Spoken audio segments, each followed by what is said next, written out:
Welcome to another episode from Inside Treasures. My name is Phoebus and I love to challenge myself and those around me for the purpose of growth. This podcast is about helping you heal, change, and grow. By listening to this episode, you will learn how to find true connection with yourself, your loved ones, and the world around you. And you will learn how to find stillness and tranquility within you. So at the heart of Stoicism, we find the meaning of control. The Stoics were philosophers who were philosophizing about life. One of the great ones was Epictetus. Epictetus said that happiness and freedom begin with a clear understanding of one principle. Some things are within our control and some things are not. It is only after you have faced up to the fundamental rule and learned to distinguish between what you can and can't control that inner tranquility and outer effectiveness become possible. How can you take control of your life? The first time I stumbled upon this idea of control was back in university. I was doing a course and it had a lot of psychological testing, and I was told this will help you because you're going to bring up so many different things. So that test was about this thing called Locus of Control. Now, fancy name, but what does it mean? It means what Epictetus said. Do I feel that I have control over something, or do I feel that I don't have control over something? That test had a series of questions, and from a scale of 1 to 5, how much control did we feel we had over this? So it would ask about politics, it would ask about the weather, it would ask about the clothes that we wear. So I had a series of questions, and those questions, some of them were really clear, like about the weather. I knew there was no way I can control the weather. So what I realized from that, going back afterwards, we had a review, and there were things that I felt I didn't have control, and then the teacher pretty much challenged that. She said, are you sure you don't have any control over that? So it made me think, and it wasn't only one, there were tons of them. But what made it clear was that there are things that we perceive as if we don't have control, but actually we do. And then there are things that we don't have control, and we think that we do, like controlling other people, how they behave, what they say to us. When we feel we don't have control, it's very easy for us to blame, to complain, to feel helpless, to be dependent on others. There's so many things that can go wrong for us just because we feel that we don't have any control. Now, why is this concept so important, and how can we use it to make our lives better? One thing to understand and wrap our head around us is results. It's about our expectations. I was in a meeting a few months ago, and we were talking about with a client, and they were saying a story about an athlete who wanted to win the gold medal. Also, he said, this guy did not have any saying on whether he would get the gold medal or not. And in my mind, I went, what? Of course he has control. Of course he can get the gold medal and he's good. And then it made me think, it made me reflect. And I was thinking that I've seen this so many times, yet I'm still perceiving as a default that we have control over certain results. Can we control what we get? Can we say definitively that someone else will give us something, like an award, or something will work out in our life? No. What can we control? We can control, for example, this athlete, it was about the training, it was about showing up. For us, again, it's about showing up. It's about doing our preparation. If we have an interview for a job, we can't guarantee we're going to get the job. What we can guarantee is that we prepare for that interview. What we can guarantee is that we make the phone calls necessary to show up to that interview. What can be with our control is to start early so we can make sure we're on time. Instead of thinking, oh, I was late because the bus was late. And I've done these things. I've done them as well. But it's just part of life that it's very easy for us to think, but it's not my fault the bus was late. But we have a certain control. And most importantly, about focusing on the process. Focusing on our approach. Now, what do I mean by our approach? The kind of intention that we put behind things, the kind of meaning we attach, how we react to things. These we can control. I want you to imagine throwing a stone in a lake and then just observing those ripples opening up, and traveling across until they reach the shore. Now, how far is the shore? Doesn't really matter, but just imagine that. One stone fell in the water and it created ripples. Most of us, the way we respond to that is like, oh no, a stone went in, we must take it out, let's start paddling. And we start paddling, and we start throwing more stones. And basically, we create an atmosphere of a water surface that's upset, full of ripples. Instead, if we were just to sit behind, see that stone as it fell in and created the ripples, and allow those ripples to be as they were, then we would see that the water, very soon, it returns to its original state. And this is how our mind works as well. We can regain that sense of calmness, that peace. This event happened, the stone fell. It is the way we're behaving, the way we're reacting. Do we have control over the ways we react? The answer is yes, we do. There are times that we might have impulses. There are times that we might rush into conclusions. There are times that we might say things very quickly. But in general, we have control over the way we respond. As Epictetus said again, it's not what happens to you, but how you react to it that matters. How do we react?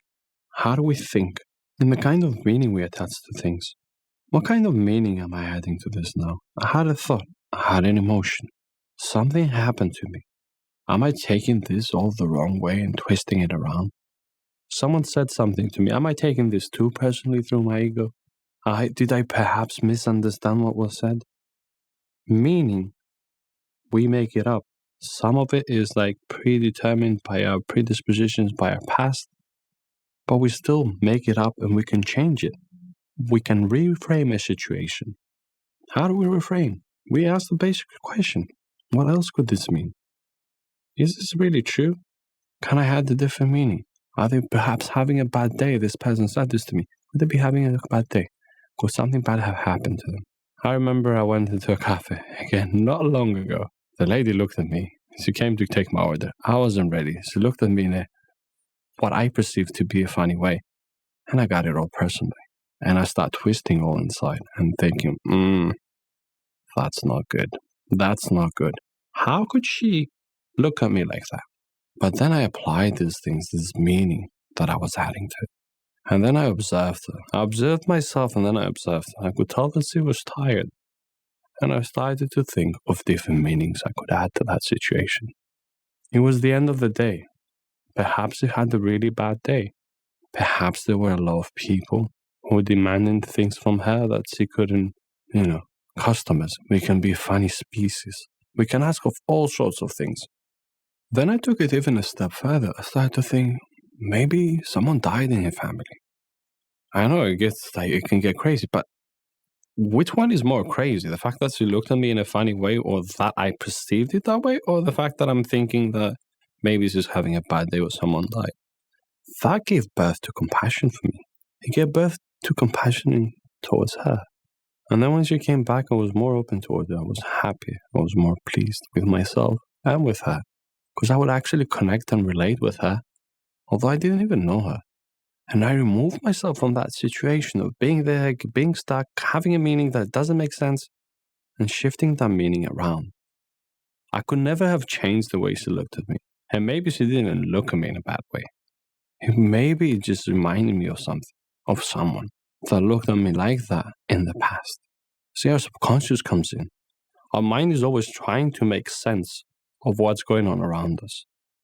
And one of the ways it makes sense is that we attach meaning to things. But we can challenge that meaning. We can change it. We can shift it. And the new meaning, it doesn't mean that it has to be true. Because a lot of this is coming there. It's just like, but this is not true, so why should I change it? Like, she really did say something bad to me, or she did really look at me that way. So why should I let them be and let them go? It's not about that. The minute you begin to shift the meaning and you're willing to go into that, you will see that you soften up. Your ego softens up. As long as you're willing to go there with it and see it from a different angle, give it a twist, see it outside of yourself, outside of the situation, taking a third-person perspective.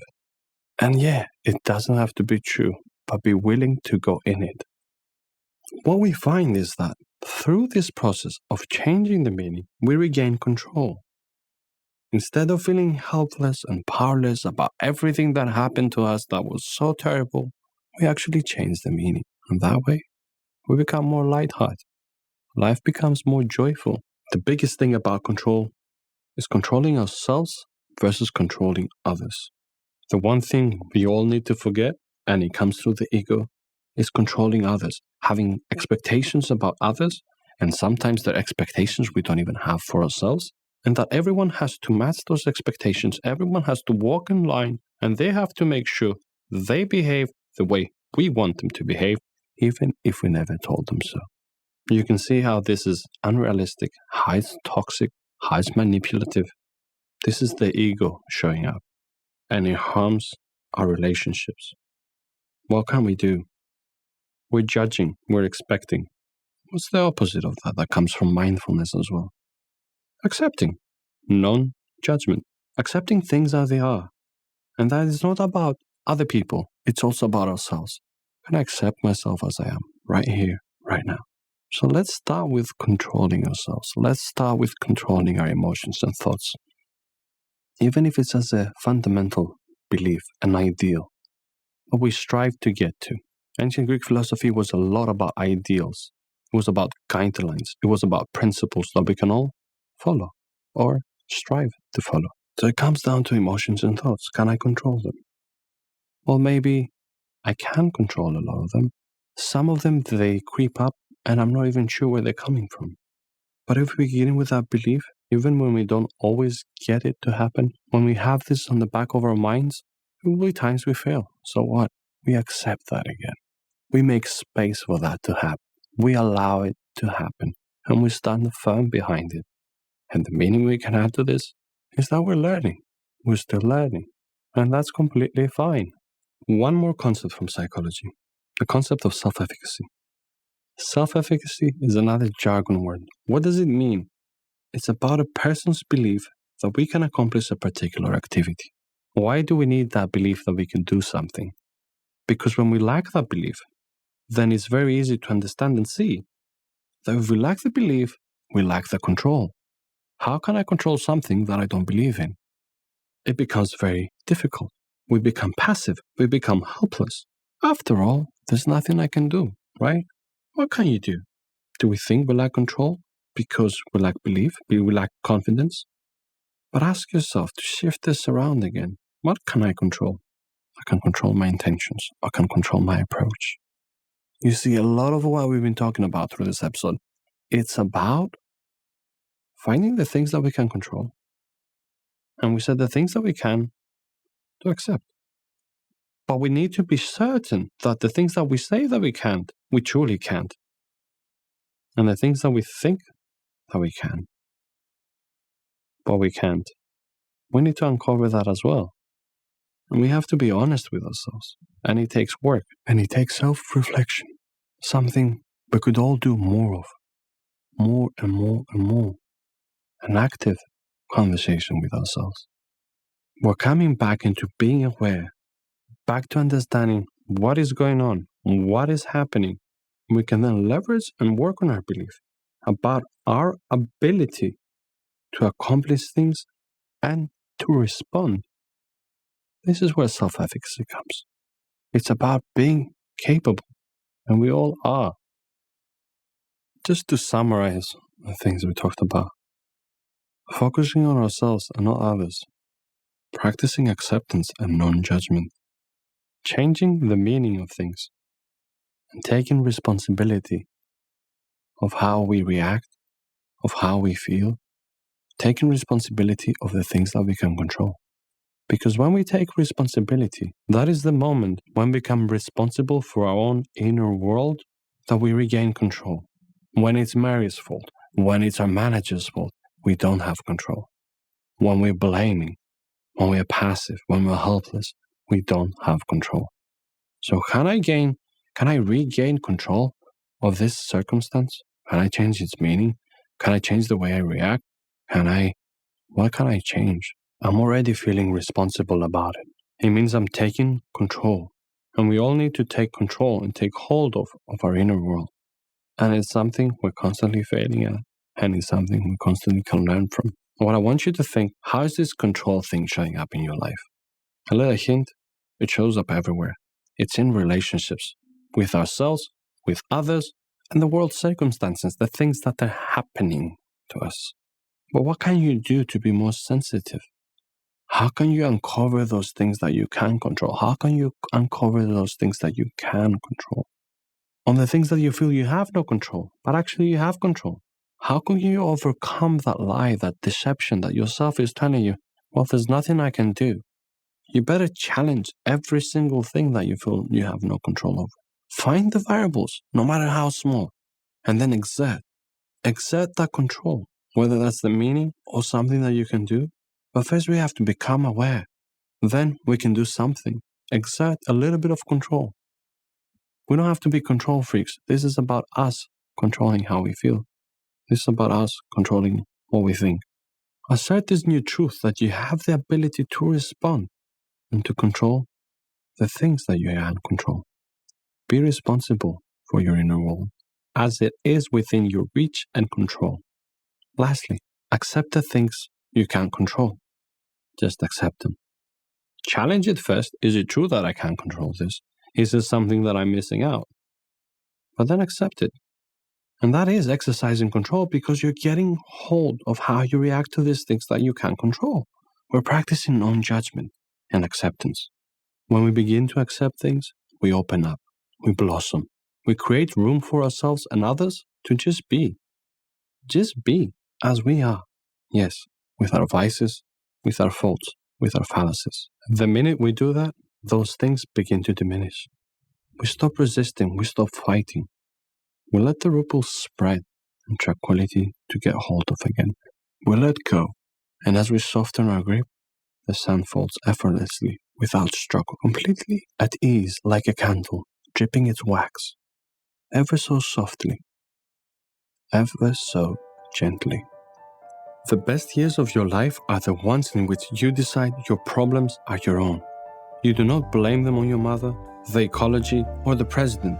You realize that you control your own destiny. Albert Ellis. Please share this podcast with anyone you think may benefit. Until next time, let peace guide your life, love guide your heart, and reason guide your thoughts.